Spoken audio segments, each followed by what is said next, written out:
That's wild. There's a start. We're on the board, Mitch. Well, that's an awesome pan. Imagine running a mining operation so massive that a single mechanical failure could cost you $12 million in lost time.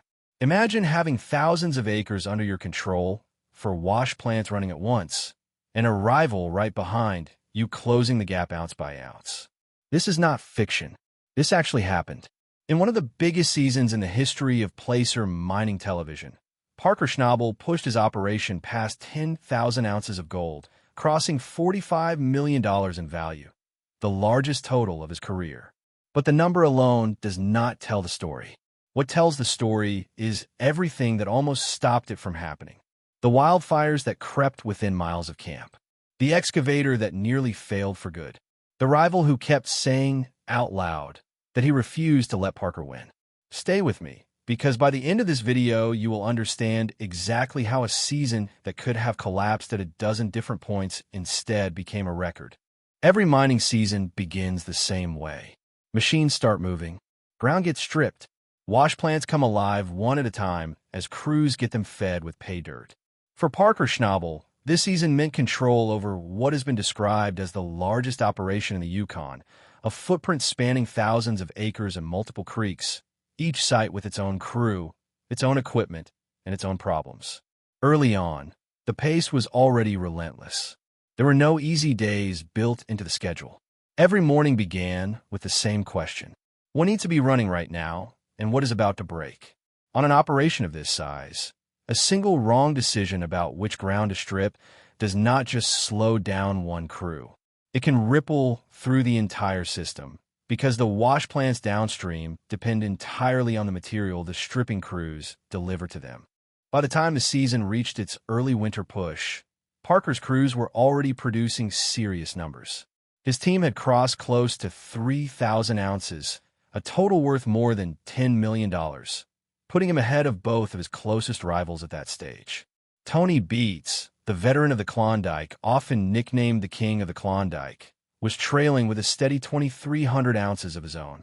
Rick Ness, running a much smaller and more strained operation, was still trying to climb past 30 ounces total, a number that made his entire season feel like it was hanging by a thread.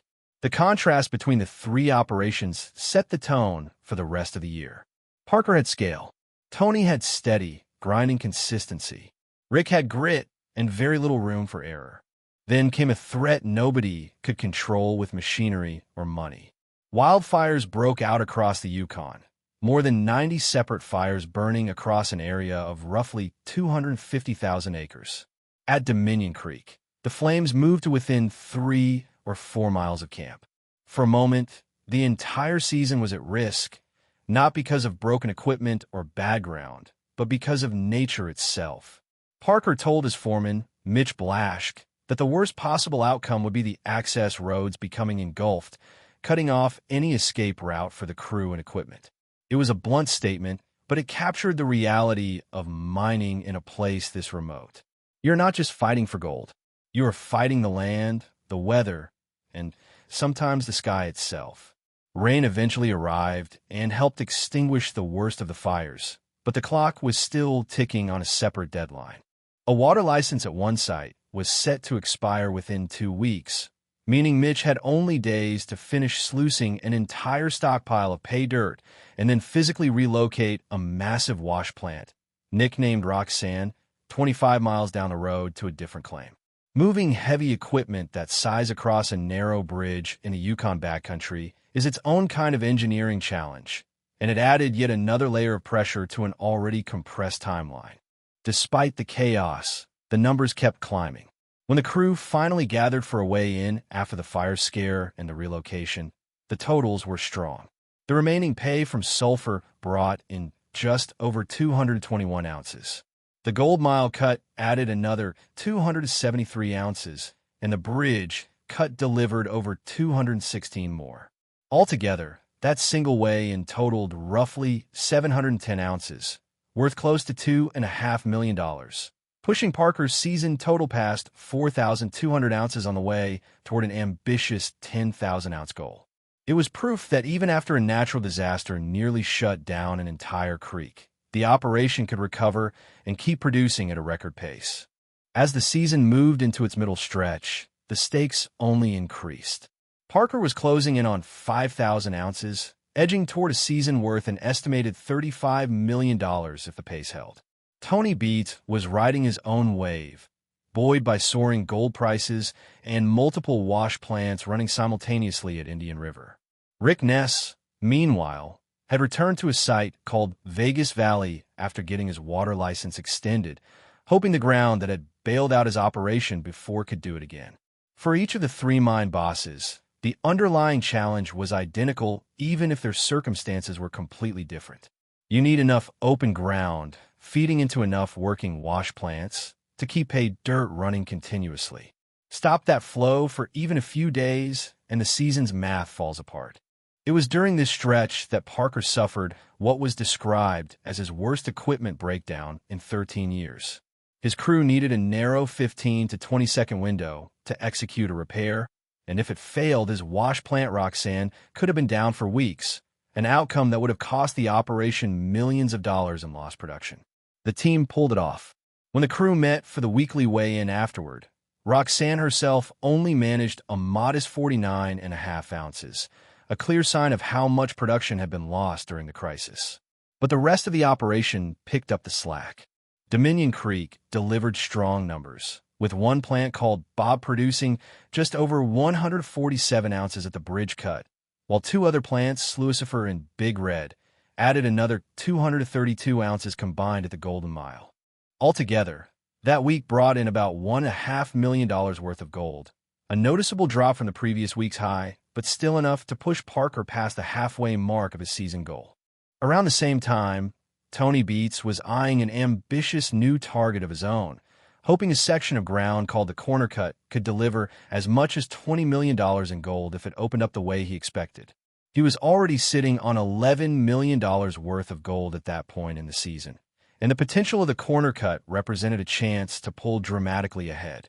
To get there fast, he wanted to borrow a large excavator that his son Mike had been using at a different site, a move that predictably did not sit well with Mike, who was relying on that same machine for his own progress. This is one of the quieter truths about large family-run mining operations. Every piece of heavy equipment is a scarce resource, and every decision to move one machine to help one crew inevitably slows down another. As the weeks rolled forward, the rivalry between Parker and Tony began to sharpen into something close to a public race. Both men were closing in on the 10,000-ounce mark at nearly the same time, an achievement that would represent record territory for each of their operations. Parker's team dealt with a cracked screen deck that forced emergency repairs, during which a mechanic suffered a minor injury when hot metal from welding work got into his boot. He received treatment and returned to finish the job, a small but telling detail about how physically demanding this work remains even with modern machinery involved. The team also had to adjust a radial stacker to improve how material was feeding into the plant, all while continuing to run the operation without a full shutdown. At the following weigh-in, the numbers confirmed that Parker had crossed the 10,000-ounce threshold, putting his season total at roughly $38 million. At nearly the same moment, Tony Beats reached 10,212 ounces of his own, meaning the gap between the two operations had narrowed to just over 200 ounces, an astonishingly close margin for two operations working with completely different equipment, ground, and crews. The tightness of that race changed the entire mood heading into the season's final stretch. Parker openly told Tony that he could not accept the idea of Tony finishing ahead of him, a comment that captured just how personal the competition had become after years of running parallel operations across the same region. At that point, only around 120 ounces separated the two of them, even though both had already blown past their original 10,000-ounce goals. Rick Ness, meanwhile, was still chasing a much smaller target of 1,800 ounces, sitting roughly 400 ounces short with the season rapidly running out of daylight and workable weather. The pressure on Rick was different in kind, not in degree. He was not fighting for a record. He was fighting to prove his smaller operation could survive another year. and there were already rumblings that both Parker and Tony had made informal offers to potentially buy his land if he decided the operation was no longer sustainable on its own. In the final days of the season, everything came down to the last equipment problems and the last weigh-ins.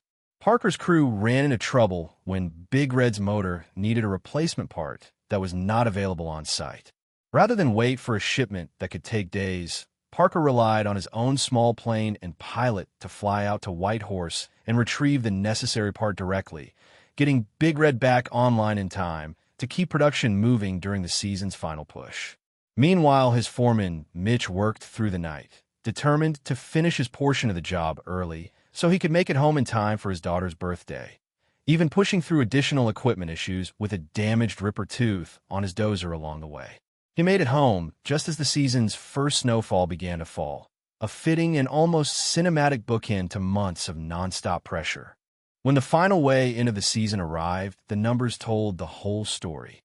Final lot, working the corner cut, brought in just over 202 ounces. Sluice lot, working an extension of the early bird cut, added nearly 267 ounces. Over at a separate section of the operation called Paradise Hill, a plant nicknamed Harold produced just over 132 ounces at the Hester cut, while the massive trommel plant delivered an enormous final haul of over 417 ounces. When every plant, every cut, and every week of the season was finally added together, Parker Schnabel's operation had produced a season total of 11,231 ounces of gold, worth an estimated $45 million. It stood as the biggest season of his career by a wide margin.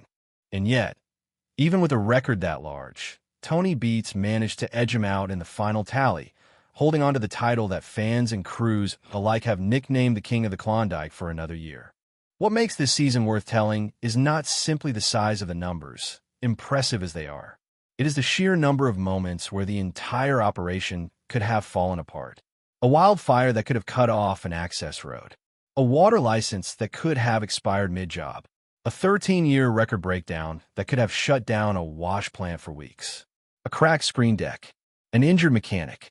A missing engine part that required a personal aircraft to solve. Any one of these events, handled even slightly differently, could have cost the operation weeks of production and millions of dollars in value. Instead, at every turn, the crew found a way through, whether that meant flying parts in from Whitehorse, working through the night, or simply refusing to let a single bad week define the entire year. There is also something worth noting about the margin at the very top. After an entire season of digging, hauling, washing, repairing, and racing against weather and machinery, the difference between first and second place came down to roughly 120 ounces, a gap so small it barely registers against totals in the tens of thousands. It is a reminder that even in an industry built around massive equipment and enormous dollar figures, the outcome can still hinge on the smallest details. A part ordered a day late, a plant down for an extra shift, a crew that pushes through one more night instead of stopping early. In placer mining, just like in almost any high-stakes pursuit, the biggest results are rarely the product of a single lucky break. They're the sum of thousands of small decisions made correctly, one after another, across an entire season. That is the real story behind the $45 million season, not a hidden secret buried in the ground, but a visible, documented, season-long test of endurance, mechanical resilience, and nerve, played out in full view of cameras, crews, and competitors alike.